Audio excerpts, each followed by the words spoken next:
നാടിനെ നടുക്കിയ 26-കാരിയുടെ കൊലപാതകം നടന്നത് കോഴിക്കോട്ടാണ്. കോഴിക്കോട് എലന്തൂരിൽ ജീവനൊടുക്കാനെന്ന് പറഞ്ഞ് വിളിച്ചു വരുത്തി സുഹൃത്തിനെ കൊലപ്പെടുത്തിയ സംഭവത്തിൽ പ്രതി അറസ്റ്റിലായിട്ടുണ്ട്. തടമ്പാട്ടുതാഴം സ്വദേശി വൈശാഖനാണ് അറസ്റ്റിലായത്.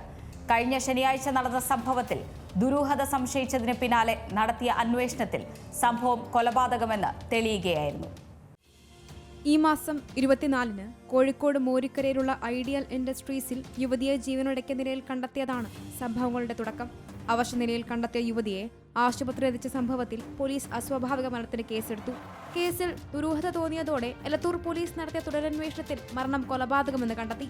പിന്നാലെ തടമ്പാട്ടുതാഴം സ്വദേശി വൈശാഖൻ പിടിയിലാവുകയായിരുന്നു. ഒരുമിച്ച് ജീവനൊടുക്കാമെന്ന് പറഞ്ഞ് വിശ്വസിപ്പിച്ചാണ് മോരിക്കരയിലുള്ള പ്രതിയുടെ ഇൻഡസ്ട്രീസിൽ പ്രതി യുവതിയെ എത്തിച്ചത്. ഇരുവർക്കും ജീവനൊടുക്കാമെന്ന് പറഞ്ഞ് 2 കയറിൽ കുരുക്കുകൾ കെട്ടി. പിന്നാലെ യുവതി കയറി നിന്ന സ്റ്റൂൾ തട്ടിമാറ്റി കൊലപ്പെടുത്തി. ശേഷം യുവതിയെ ബലാത്സംഗം ചെയ്തു.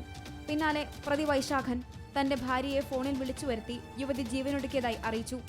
തുടർന്ന് പ്രതിയും ഭാര്യയും ചേർന്നാണ് യുവതിയെ ആശുപത്രിയിൽ പ്രവേശിപ്പിച്ചത്. യുവതിയെ ആശുപത്രിയിൽ എത്തിച്ച ശേഷം CCTVയുടെ ഹാർഡ് ഡിസ്ക് നശിപ്പിക്കാനായിരുന്നു പ്രതിയുടെ ഉദ്ദേശ്യം.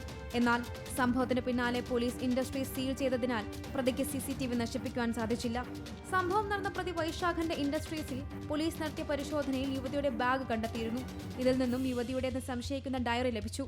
താൻ മരണപ്പെടുമെന്ന് മാസങ്ങൾക്ക് മുൻപ് തന്നെ ഡയറിയിൽ എഴുതി വച്ചിട്ടുണ്ടായിരുന്നു. യുവതിയെ പ്രായപൂർത്തിയാകും മുൻപ് തന്നെ പ്രതി ലൈംഗികമായി ദുരുപയോഗം ചെയ്തതായുള്ള വിവരങ്ങൾ ഈ ഡയറിയിൽ നിന്നുമാണ് ലഭിച്ചത്. 26 വയസ്സുള്ള യുവതിയെ പ്രതി 16 വയസ്സ് മുതൽ പീഡിപ്പിച്ചതായി സൂചനകൾ ലഭിച്ചതോടെ വൈശാഖനെതിരെ പോലീസ് പോക്സോ കുറ്റം ചുമത്തി.